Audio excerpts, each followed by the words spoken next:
From the Internet Law and Policy Foundry, this is the Tech Policy Grind podcast. I'm Reema Moussa, and I'm a member of the fourth cohort of Foundry Fellows. The Foundry is a collaborative organization for Internet law and policy professionals who are passionate about disruptive innovation. Fellows are early career law and policy innovators, passionate about technology, and are responsible for the planning, execution, and substance of all Foundry initiatives. We're thrilled to restart the Tech Policy Grind podcast, where we'll discuss recent developments and exciting topics in the technology and internet law and policy space.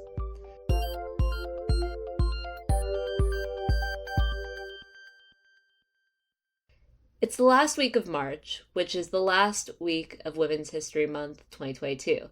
And so I wanted to chat with Ayan Islam of the Cybersecurity and Infrastructure Security Agency, otherwise known as CISA, on the role of women and diversity, equity, and inclusion principles in building their cybersecurity strategy. Ayan is a cybersecurity professional and community volunteer who leverages her multidisciplinary skill set to solve problems and advance causes that improve public safety. She's a critical infrastructure portfolio lead and IT specialist with CISA. There, she leads a team of vulnerability analysts and penetration testers, analyzing vulnerabilities and developing tailored mitigation recommendations to inform critical infrastructure stakeholders for enhanced organizational IT/OT security posture. Prior to joining the federal service, Ayan served in the government of the District of Columbia in the education and juvenile justice sectors. So let's jump into it. Welcome to the podcast, Ayan. Thank you for being here for our first episode back on the Tech Policy Grind. Hi. We'll just start off by hearing a little bit about your background. So what motivated you to enter the cybersecurity field? How did you actually enter the field? Maybe tell us a little bit about yourself and what you're doing. Awesome. Well, first and foremost, Reema, thank you so much for having me here on the ILP podcast reboot. Really appreciate it to not only be here to talk to you and the listeners, but also to represent CISA, Cybersecurity and Infrastructure Security Agency. A little bit about myself. So I have a very interesting as well as unorthodox path into cybersecurity. It actually started a number of years ago where I noticed that there were an increasing number of cybersecurity incidents, particularly data breaches between 2012 and 2015. And although I was currently working in local government as a public affairs specialist and then transitioned into a legislative affairs specialist, I thought that there were a number of interesting issues that had an intersection not only with national security, but as well as domestic security issues, and most importantly with our day-to-day lives. So one would say that in hindsight, I thought traditionally I would just have a traditional government attorney path or potentially even considered a prosecutorial pathway. When I was attending the University District of Columbia's law school. But with the number of growing cybersecurity issues, I realized I owed it to myself to start, looking at the issues a little bit more closely. But that was originally like the path. One would say, okay, well, Ayan, how did you get in more specifically? Well, it wasn't an easy path because being a mid-career professional and making that change from one profession to another may feel both daunting and quite scary, actually, to leave a comfortable government position to then pursue something new is never an easy decision. But thankfully, taking that additional year off to pursue a master's of law in national security at American University, Washington College of Law, which a number of my friends thought I was nuts for doing. Again, You're going to continue schooling? Well, yeah, if that means I get to learn a lot more about what does cybersecurity policy mean, what does it entail, how do I also inculcate myself in the community, understand the key players, the ecosystem, what are my skill sets, and how do I fit into this larger puzzle piece and helping solve the problem while furthering our public safety and security concerns.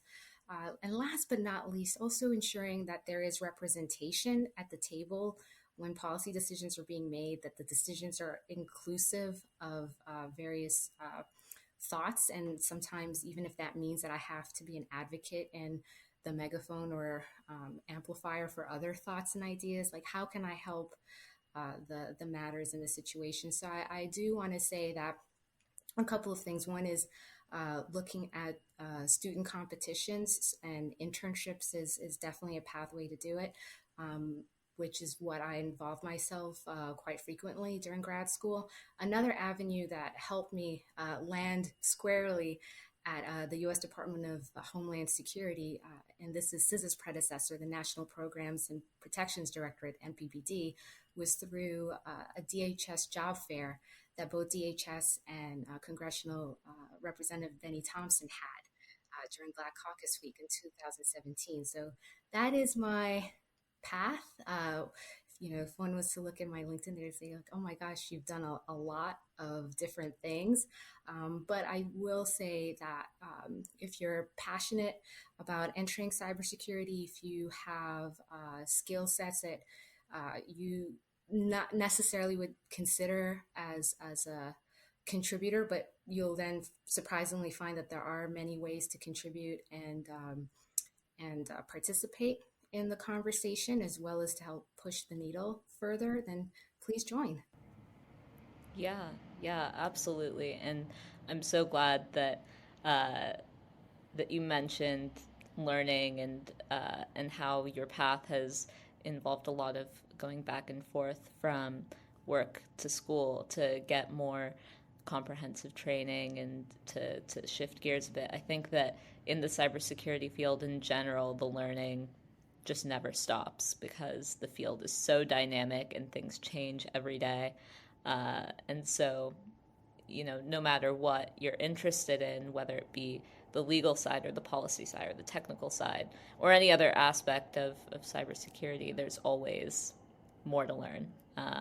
So I think a lot of Absolutely. people can relate to that. And I'm also glad that you bring up representation and diversity in the field. And we're going to definitely get into that as we proceed. Um, so, on that note, I would love to hear what your assessment is of the current state of diversity, equity, and inclusion efforts uh, in the cybersecurity field, and especially in the law and policy space. How do you see diversity, equity, and inclusion playing into discussions in the field? It plays it plays instrumentally in the field. First and foremost, uh, despite it being a typically male-dominated industry, women have been very instrumental in the progression of cybersecurity and information technology. Actually, many of the tech industry's co-founders and pioneers have been female. Uh, but despite all of this traction, unfortunately, the numbers, the statistics, pardon my French, but the statistics are not demonstrating our involvement in the field as strongly as we'd like it to see.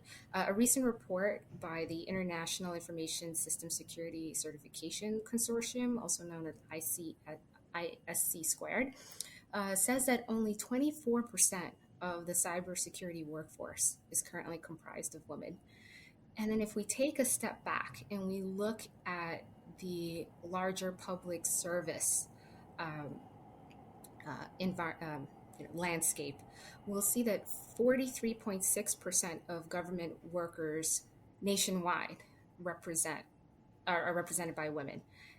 We narrow that lens further in and look at, okay, well, how many women represent the cyber federal workforce, it's even smaller. It's 25.2%.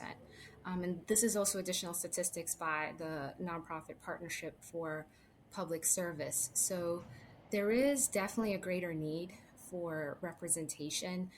If we look at it from greater representation for women in the field, and trying to increase and ensure that we're having diverse representation, not only from women but also from neurodiverse to as well as communities of color to as well as gender and LGBTQIA. It's just the broad swath of individuals that have knowledge, technical expertise, perspectives to share, and we're missing over half of the population's talent pool. And then also to look at it more specifically and more deafening still is that Hispanic, Black, Asian, American, Indian, Native Alaskan workers just comprise, respectively 4%, 9%, 8%, and then 1% of the cyber workforce. There is a huge gender gap that exists in the cybersecurity workforce, which then also contributes to the overall workforce shortage that persists in the United States and globally, which then also makes us less prepared to deal with the threats of today and tomorrow. And then, and it's clearly represented by the fact that we have, I think it's about an estimated 500,000 vacant cybersecurity jobs, and then more than 35,000 is in government. And one of the key points that I would be remiss in not sharing is that recently our agency director, Jen Easterly, noted that the agency has a new goal, recognizing that only 36.4% of CISA staff are women, myself included, that we need more, and that we also need to practice what we preach. So it was really refreshing to hear her say that there is going to be a new goal to have 50, for the agency to hit 50% of its staff to be women by 2030.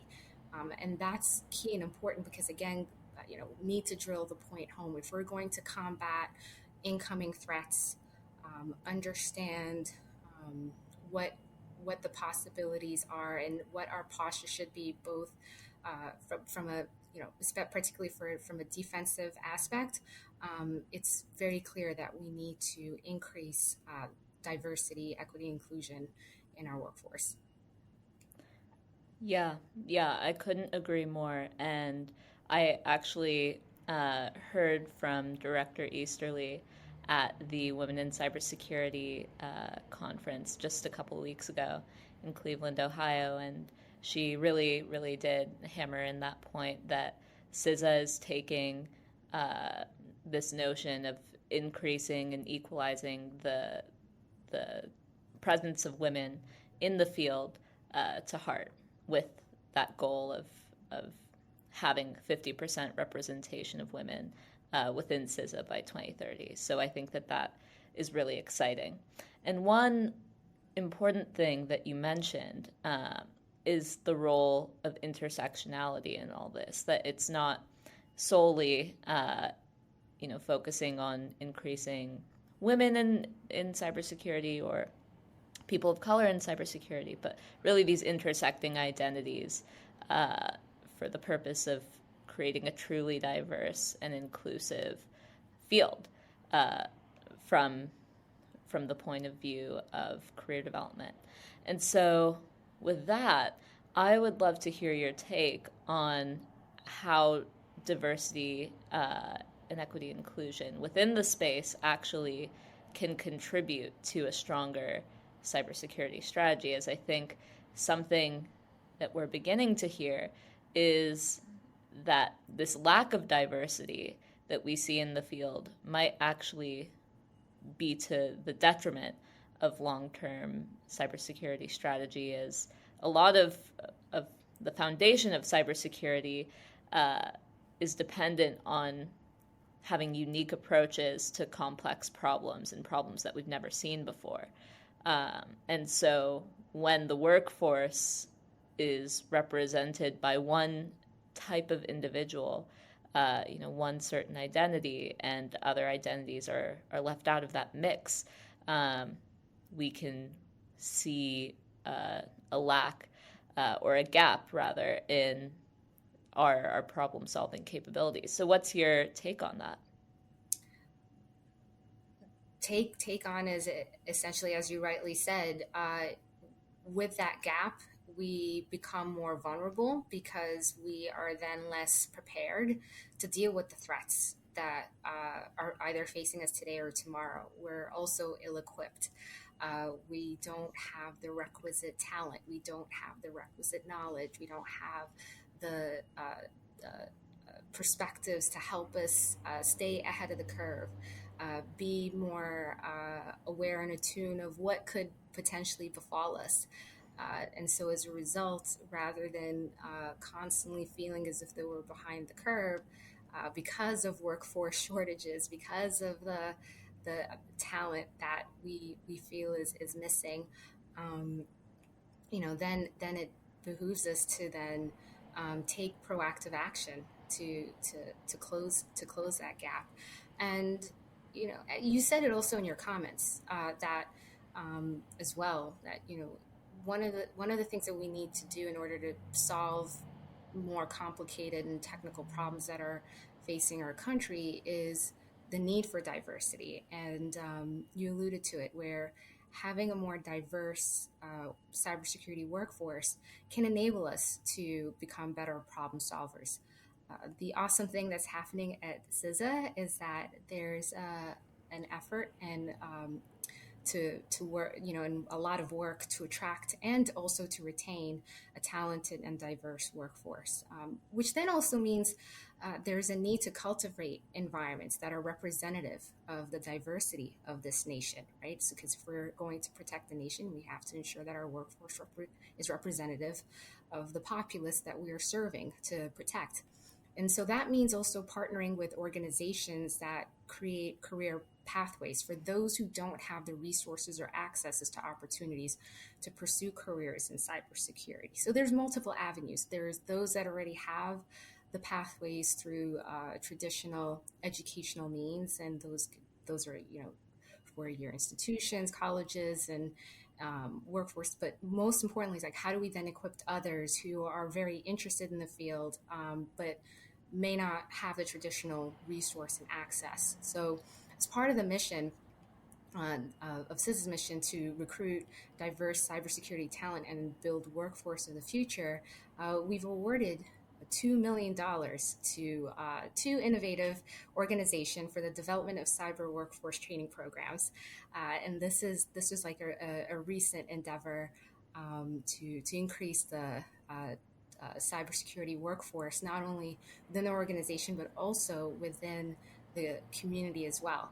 The first organization is Empower, and the second is Cyber Warrior, both who received the awards, and their focus is to work very closely with the unemployed and underemployed, underserved communities in urban and rural areas, as well as traditionally underserved populations that include veterans, military spouses, women, and people of color.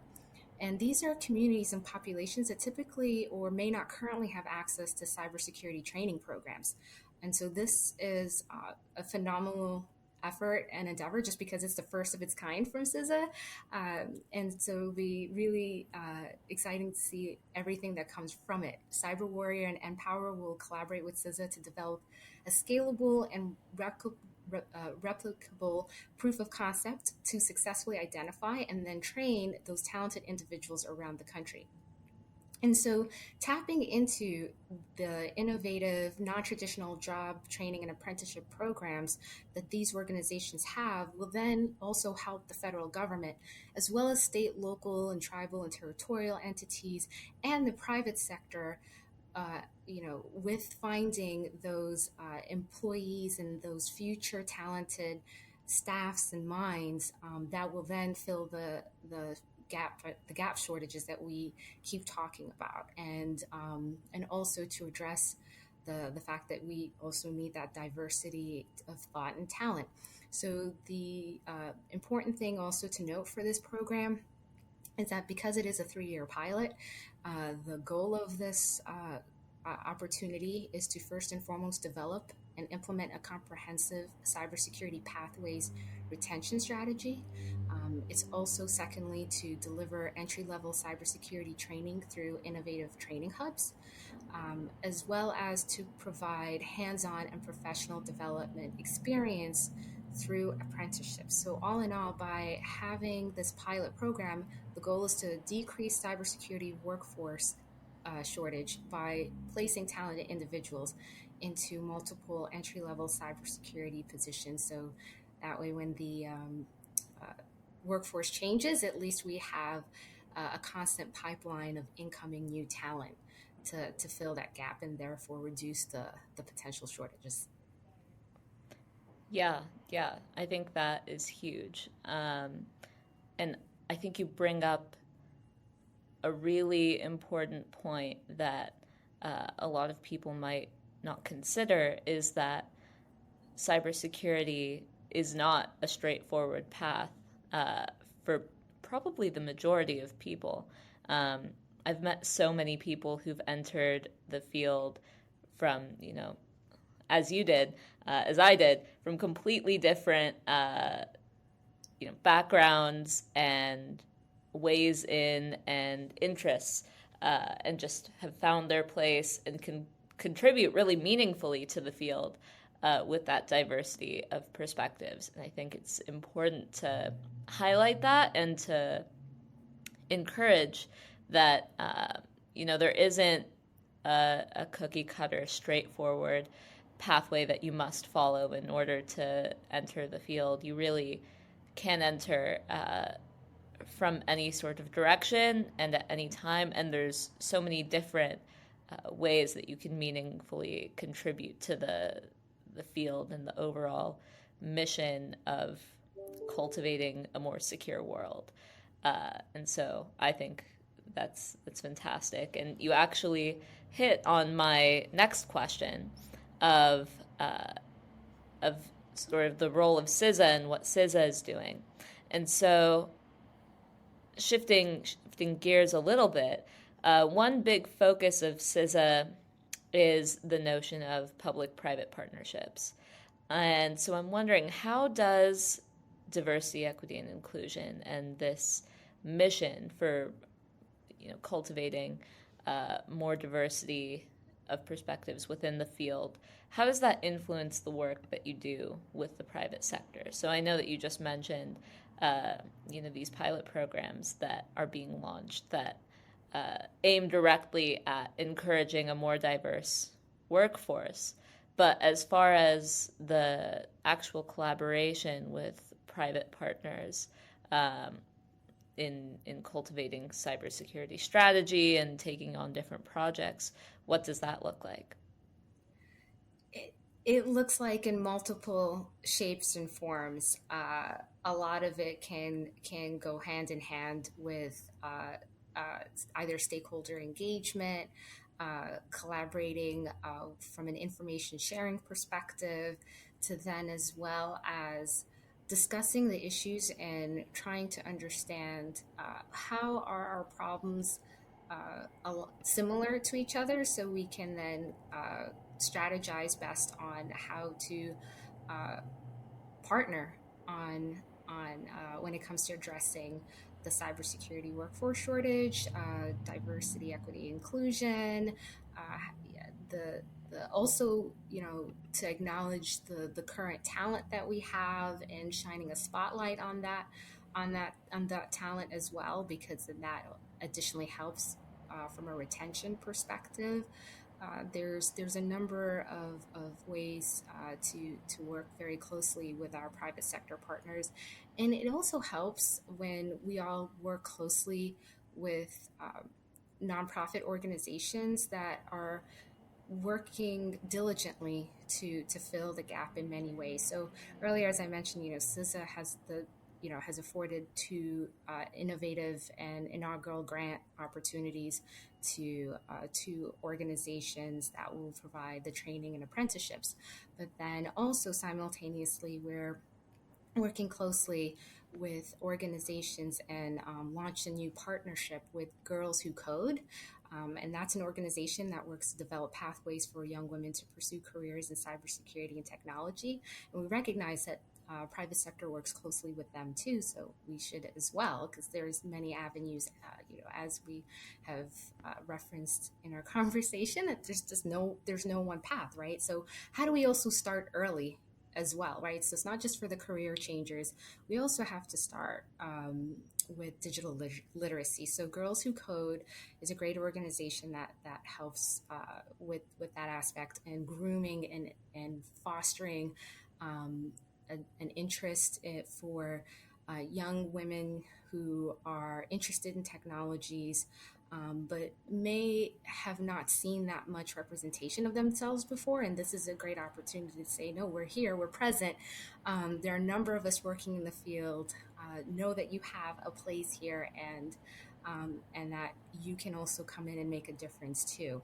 So this partnership will definitely help tackle diversity disparities by working to heighten the awareness of cybersecurity and technology careers, and then also working with a number of private sector partners that are employers to build tangible pathways for young women, especially young women of color, to get hands-on experience in the private sector or even nonprofit sector, and also government, because we need that talent too.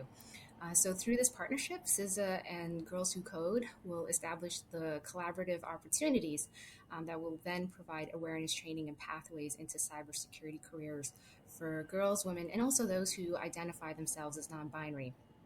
And so that is definitely one of the top priorities that we have here in the agency.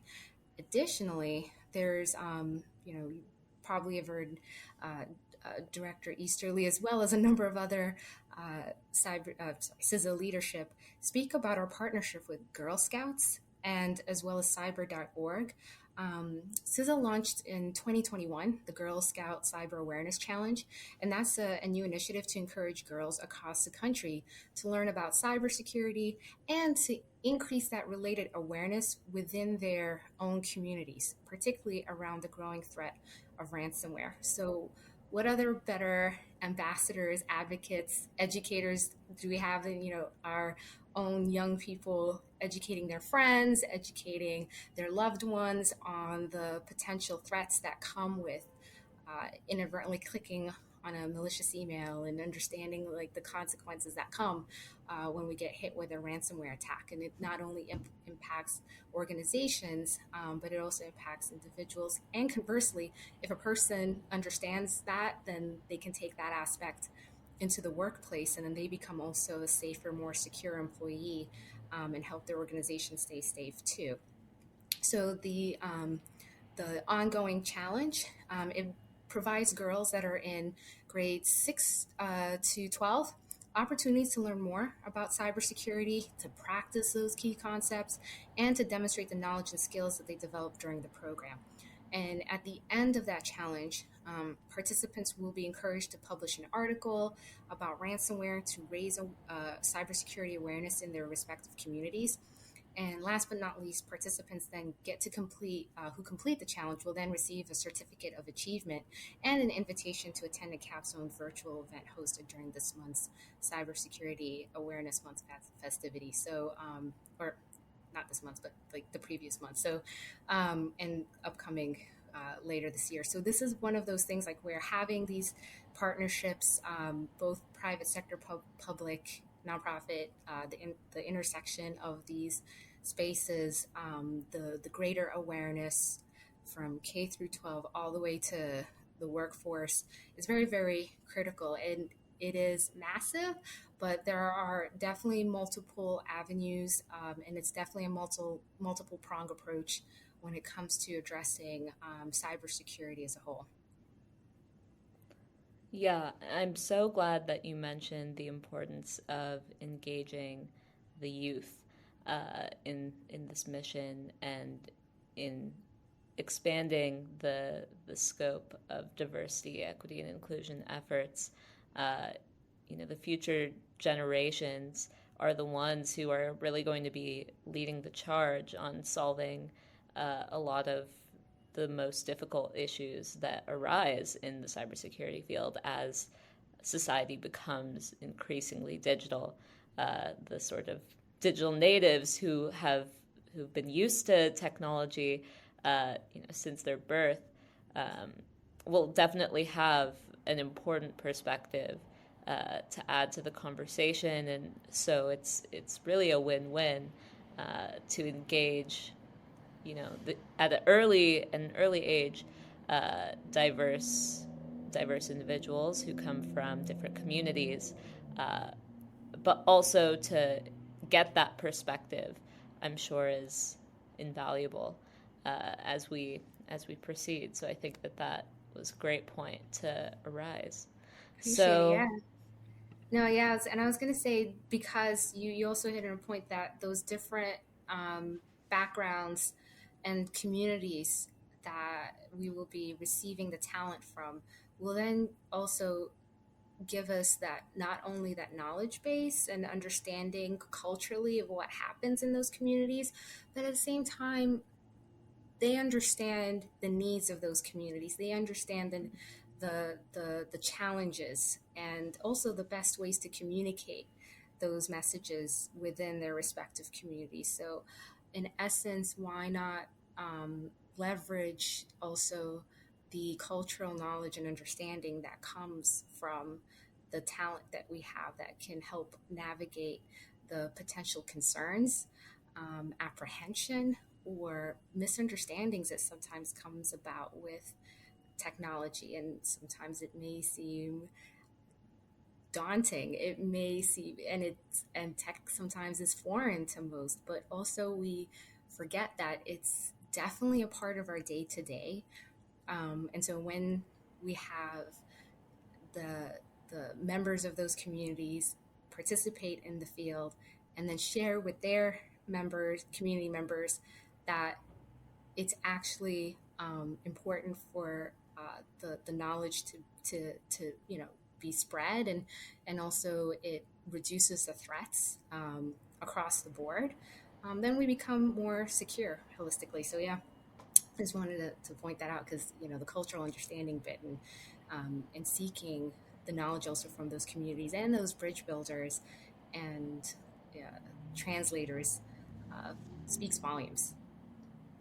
yeah, absolutely. I think in a lot of ways, the push for more inclusion within the field is almost like the missing puzzle piece uh, for, from a policy perspective, Mm-hmm. addressing so many issues of tackling bias from an algorithmic or technical perspective, uh, but also cultivating a stronger strategy by having that close connection to different communities that may be more vulnerable due to differences in digital literacy and whatnot. And so I think that a really comprehensive cyber strategy does involve uh, integrating these diverse communities, not just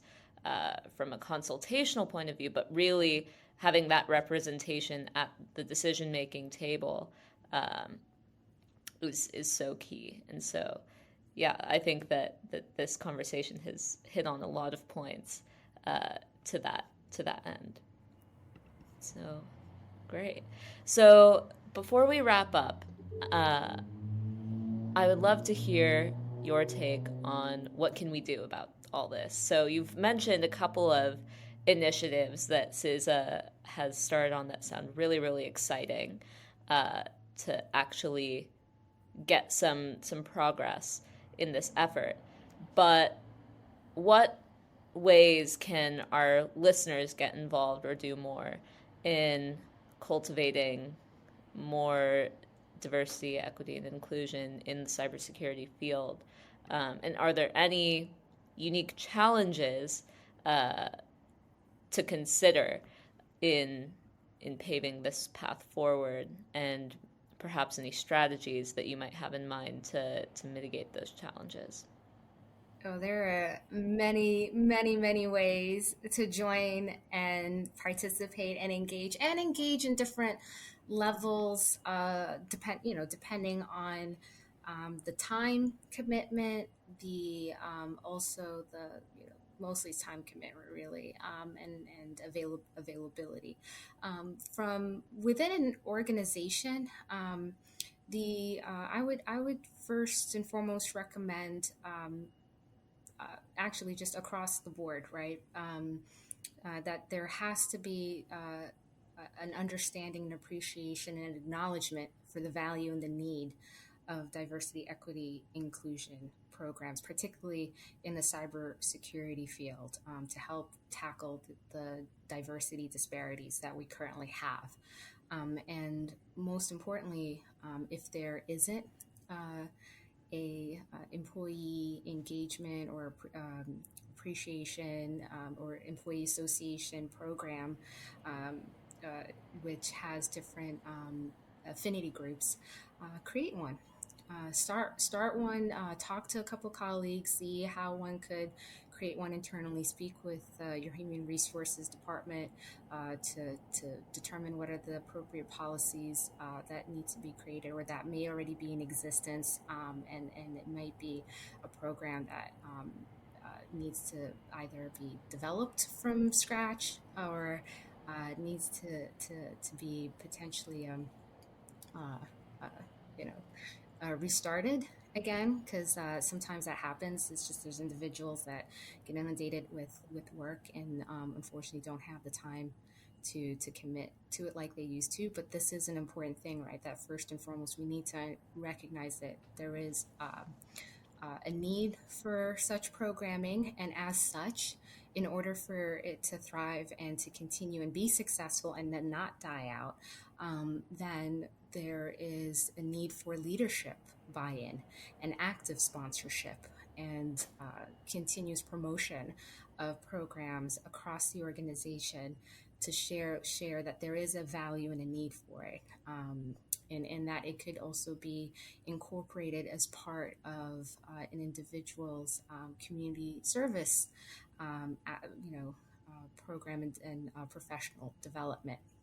But from within organization, first and foremost, if it's not also happening bi-directionally where employees are interested and they feel as if though that they have leadership buy-in, um, that's going to be a very tricky uphill challenge to face. So it definitely does have to occur both in both levels, and primarily with active leadership buy-in and sponsorship, and constant reinforcement. And then also, if listeners are interested in ways outside of their own workforce, work-based um, employment, employee association groups, then there are definitely many avenues to consider and to contribute to the cause. As mentioned earlier, there are a number of cybersecurity and training and development organizations that are always seeking mentors to help train the next generation of cybersecurity national security practitioners. Just mentioned Empower, Cyber Warrior, the Girls Who Code. There's also Girl Security, Nat Girl Squad. It's just so many, cyber.org, just so many to list.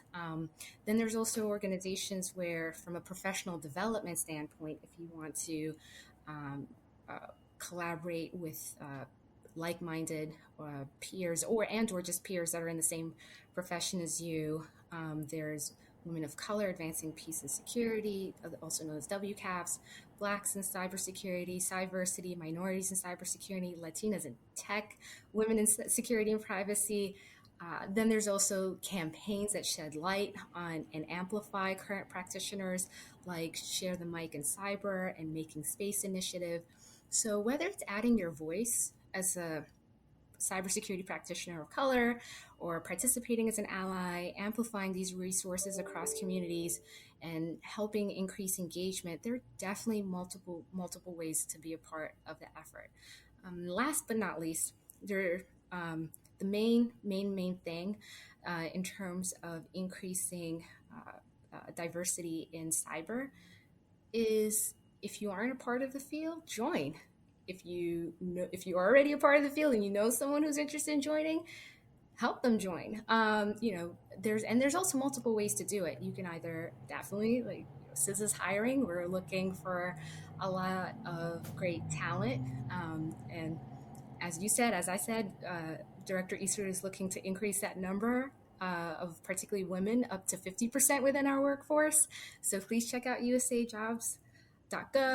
We're also recruiting through the Cyber Talent Management System, which is another avenue to pursue. But there's also opportunities where there's fellowships for think tanks. There's also fellowships in federal government. There's also ways to participate on the Hill as a fellow staffer representative. So figure out what your path is by also looking at the issues that you're looking to solve and how you feel that you'll be most passionate about contributing. Yeah, thank you for that. A lot of fantastic advice and resources, I think, for people to work with, whether you're at the early career level, building your career, or you're at a leadership position. It's so important to really engage with the field to uplift the voices of others. So I couldn't agree more with your perspective on that, and thank you for sharing all those resources. We'll definitely try to link to some of them, or as many of them as possible within the show notes. But feel free for our listeners to do your research and check out all those different opportunities to really engage on a deep level with the field, because there is so much out there and such a need to have every voice really represented within the cybersecurity field. So with that, any other resources for our listeners to check out, or any way that they can get in touch with you or learn more about CISA? Definitely. Check out CISA.gov, CISA.gov. There are a number of resources when it comes to understanding all the various threats that are facing our nation, and also resources to help protect our industries and our multiple stakeholders at the state and local level, tribal and territorial, academic, utilities, you name it, because there's over 60, there's about close to 16 sectors, so ranging from not only government but financial, utility. So check out all the resources. There's also resources when it comes to an interest in career. So search for NICE, the National Initiative for Cybersecurity Education, NICE. That's also another effort that is done in collaboration between CISA and NIST. So from a workforce development perspective, or pathways and understanding the different avenues to connect, that's also another resource. But definitely check those two out. And yeah, feel free to connect on LinkedIn, because that's another avenue where making those professional connections and then amplifying the posts, because I like to repost and share really interesting posts that I see from others in the communities, and also those who are sharing available resources and opportunities. Awesome. Well, thank you so much for being here. Really appreciate it. Thank you for having me. Glad to be on, and appreciate it. It was awesome. A great time. Awesome. Well, thank you. And you can find Ayan on LinkedIn. We'll drop her link in the show notes. And thank you so much for listening. Stay tuned for the next Tech Policy Grind podcast, and we'll catch you later.